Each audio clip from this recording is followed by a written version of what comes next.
Alors, il faut savoir que c'est en août 2024, précisément vers le 20 août, que les plus hautes autorités ont décidé de matérialiser leur confiance accordée au COSEC il y a déjà quelques années, à savoir la gestion et la coordination des corridors. La gestion des corridors fait partie intégrante de nos missions au regard du décret de 1994 qui demandait déjà au COSEC de s'assurer que l'ensemble des marchandises qui sont transportées par voie de mer soient acheminées dans des meilleures conditions qu'il soit. Donc cela va sans dire qu'il y a également la question des corridors.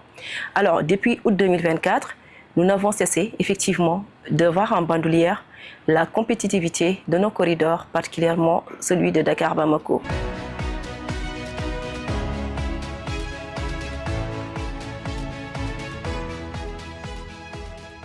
Nous avons rencontré ici les EMAS, les entrepôts du Mali au Sénégal, qui représentent le ministre malien des Transports, c'est-à-dire l'État malien au port autonome de Dakar. Nous avons également rencontré le Conseil malien des chargeurs, son représentant également qui est au port autonome de Dakar. Nous nous sommes même déplacés au Mali pour rencontrer le Conseil malien des chargeurs. Alors, ces initiatives ont été prises dans un cadre bien précis, c'est de pouvoir travailler ensemble à identifier l'ensemble des contraintes que les transporteurs et les chargeurs maliens rencontrent sur ce corridor. À ce titre, un mémorandum nous a été transmis au mois de mai 2025 par le Conseil malien des chargeurs.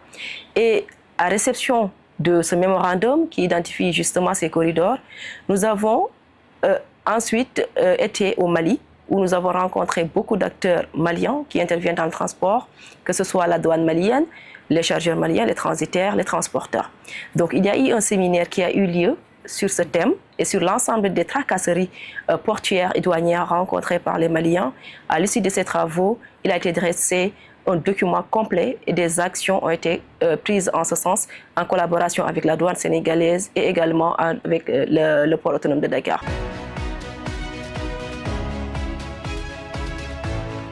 Ce serait quand même un peu démagogique de ma part de dire que c'est fluide, que ça se passe très bien. Il y a toujours des axes d'amélioration et comme je le disais, le mémorandum transmis par le Conseil malien des chargeurs identifie des contraintes qui sont encore là, qui ont été identifiées déjà en 2011 dans le cadre d'une rencontre qui avait eu lieu entre la primature sénégalaise et la primature malienne. Et ces mêmes contraintes ont été identifiées dans le cadre du pacte de Sali en 2021 et ce sont les mêmes contraintes qui nous ont été remontées. Donc pour dire qu'il y a une certaine constance dans les problématiques et maintenant il faudrait qu'on prenne à bras le corps ces problèmes, qu'on puisse les solutionner.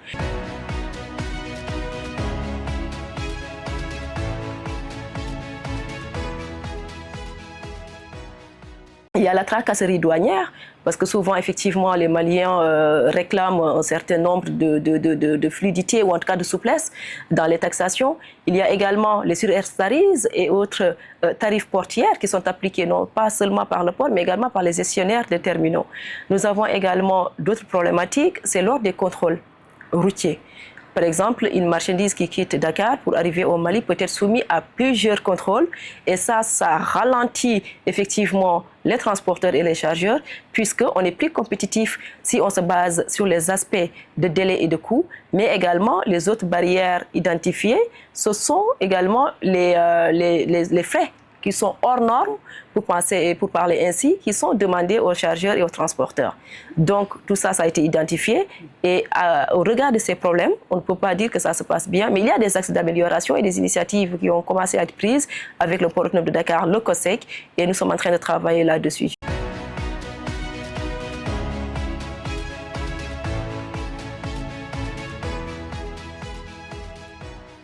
Ce que nous avons fait concrètement, c'est que nous allons signer une convention avec Ageroute. Les négociations ont débuté depuis janvier 2025. Nous allons finaliser la construction de la gare de gros porteurs de Kidira. Et le COSEC entend investir 4,5 milliards là-bas pour la construction et la finalisation de cette gare de gros porteurs avec une restauration, avec des hébergements, avec également toutes les commodités nécessaires et la sécurité. Pourquoi on fait ça? C'est parce qu'effectivement, le manque de repos des chauffeurs entraîne souvent des accidents, des pannes et alourdit conséquemment les délais d'acheminement des marchandises. Il y a également des problèmes de sécurité qui se posent. Donc c'est un premier investissement de 4,5 milliards que nous allons faire à Kidira. Le projet est très avancé. Nous avons rencontré toutes les parties prenantes. Nous nous sommes déplacés à Kidira où nous avons rencontré les transporteurs. Aujourd'hui, il n'y a qu'un seul point bloquant, c'est la disponibilité du foncier. Nous sommes en train de travailler avec la commission des opérations domaniales qui va pouvoir peut-être nous affecter ce site pour que nous puissions commencer les travaux, mais le budget est disponible, tout est ficelé. Nous sommes en train également de travailler dans notre budget 2026 à voir la faisabilité d'avoir sur l'axe Dakar-Bamako toujours une autre gare de gros porteurs avec aire de repos et cette fois-ci à Kaolack. Parce qu'effectivement, Kidira, c'est à la frontière malienne, donc le trajet est un peu long. Il faudrait que dans l'intervalle, que les transporteurs et les chargeurs puissent avoir d'autres points de repos. Nous sommes en train de travailler en étroite collaboration avec le président de la Chambre de commerce de Kaolack, par ailleurs maire de cette localité. Là également, nous allons lancer les études de faisabilité dès l'année 2026. Ça fait partie des budgets prioritaires que nous avons. Comme d'autres initiatives, nous travaillons également avec la Chambre de commerce de Dakar et la Chambre de commerce de Kaolack pour voir comment est-ce qu'on pourrait installer des ponts de pesage. Ça également, c'est une revendication des Maliens pour diminuer considérablement le temps d'attente tant au port ou également à Kaolack. Donc nous sommes en train de travailler sur ça, les budgets sont disponibles, nous sommes en train de finaliser, nous sommes en train également de mettre en place un comité corridor à l'intérieur même du COSEC qui réunira toutes les parties prenantes, que ce soit les acteurs portuaires d'une manière générale, que ce soit les EMAS, le CMC, le Conseil malien des chargeurs et également des cadres du COSEC pour pouvoir mettre en œuvre une feuille de route pour pouvoir lever l'ensemble de ces contraintes identifiées.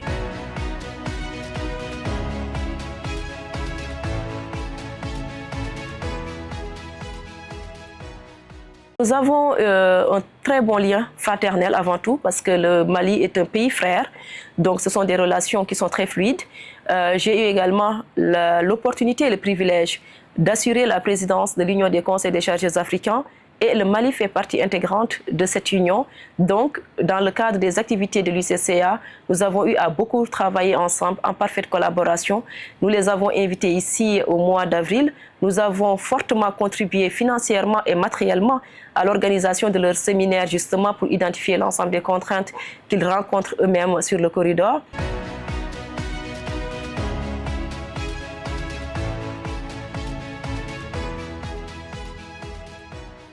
Les chargeurs sénégalais, pour commencer par eux, nous avons des missions qui sont légalement définies. Il s'agit effectivement de leur apporter une assistance juridique, logistique et matérielle. Nous avons un programme qui s'appelle Proform. Chaque année, nous les formons à plusieurs métiers, nous les formons sur plusieurs thèmes qui concernent le commerce international, qui concernent les opérations douanières, qui concernent également tout ce qui peut entrer, tout ce qui peut être pris en compte dans le cadre de leurs opérations au quotidien. Cette année, nous avons eu la chance de collaborer avec DP World. Nous avons désigné des chargeurs qui ont été formés par DP à l'utilisation de leur plateforme numérique. Parce qu'effectivement, on a un problème qui est majeur. Beaucoup de chargeurs sont dans le secteur informel ou bien n'ont pas reçu une instruction qui leur permet aujourd'hui d'être autonomes avec l'utilisation des outils digitaux. Donc nous avons fait des séances de formation en partenariat avec DP World pour accompagner des chargeurs. Également, ce qui concerne les chargeurs, il y a les coûts de passage portuaire, les surestaries et les tarifs qui sont appliqués par les gestionnaires des terminaux. Cette année, nous avons pu collaborer étroitement également avec DP World pour justement désengorger leur plateforme de Dougar. Il y a eu des tarifs très préférentiels qui ont été appliqués. Nous avons fait une forte communication qui a permis aux deux parties, également aux chargeurs, d'y trouver leur compte. Nous avons pu ainsi assumer notre mission d'assistance. DP a pu désengorger Dougar et les chargeurs ont pu voir les tarifs et les pénalités drastiquement baisser. Et nous le faisons assez régulièrement en partenariat avec les gestionnaires de terminaux que je remercie par ailleurs. Souvent, nous sommes saisis par des particuliers, par des chargeurs qui ont des conteneurs qui sont bloqués depuis des semaines et des mois. Il arrive un moment où, malheureusement, les pénalités appliquées sont si élevées que les chargeurs n'ont pas les moyens de s'acquitter de leurs factures. Donc, nous négocions avec ces gestionnaires de terminaux et ils nous font des faveurs qui font qu'à l'arrivée, on peut avoir jusqu'à moins 50-60% quand même de pénalités et ce qui n'est pas négligeable.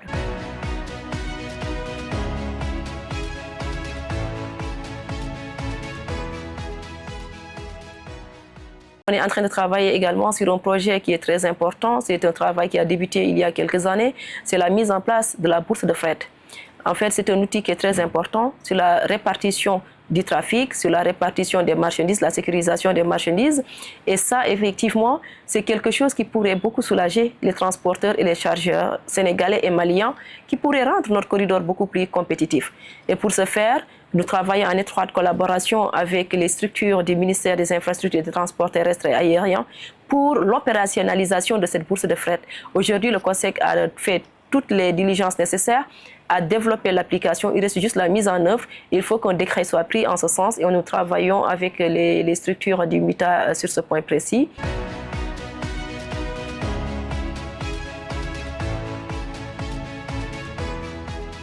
L'aspect effectivement qu'il faut intégrer, c'est la digitalisation des process au niveau du COSEC, parce qu'effectivement, il y a beaucoup de réclamations qui nous reviennent. Et parmi ces réclamations, il y a souvent des plaintes contre notamment les gestionnaires de terminaux ou bien les lignes maritimes. Donc, ce qu'on a fait, c'est qu'il y a l'application qui existe aujourd'hui qui s'appelle le traitement de suivi des réclamations des chargeurs et des entrepreneurs. Donc, c'est une plateforme aujourd'hui qui est linkée et nous continuons à travailler sur la mise en relation et l'intégration d'autres acteurs portuaires pour qu'une fois la réclamation reçue, qu'elle soit dispatchée et transmise en tout cas à la structure habilitée à prendre en charge, à traiter cette question. Et nous en avions parlé un peu à Bamako pour qu'effectivement que les Maliens également puissent s'approprier cet outil.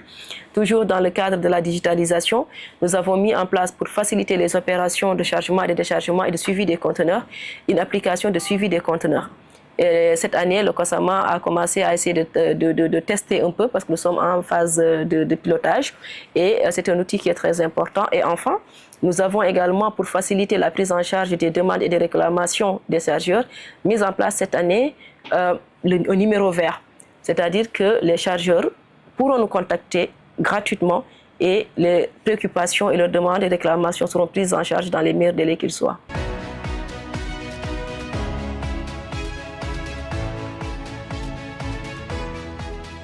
Aujourd'hui, nous avons abordé la question de l'axe Dakar-Bamako. Mais de la même manière, nous travaillons sur tous les axes.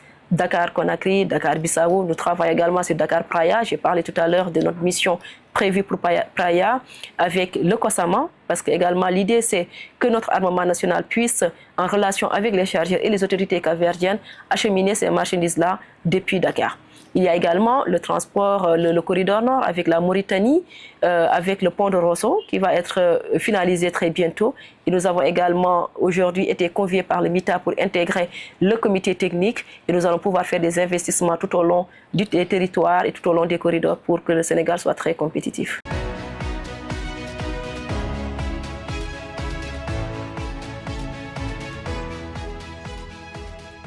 Nous avons les moyens et surtout la volonté. Je pense que si on a les moyens et qu'on n'a pas la volonté aussi, ça ne peut pas avancer. Mais nous avons la chance de combiner les deux.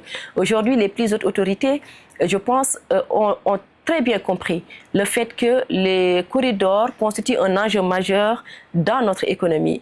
Je me souviens que lors des États généraux du transport, M. le Président de la République était revenu sur la question de la compétitivité des corridors. Donc, ils mettent à nos dispositions l'ensemble des moyens nécessaires, en tout cas, pour pouvoir continuer à sécuriser et à assurer notre compétitivité tout au long de ces corridors.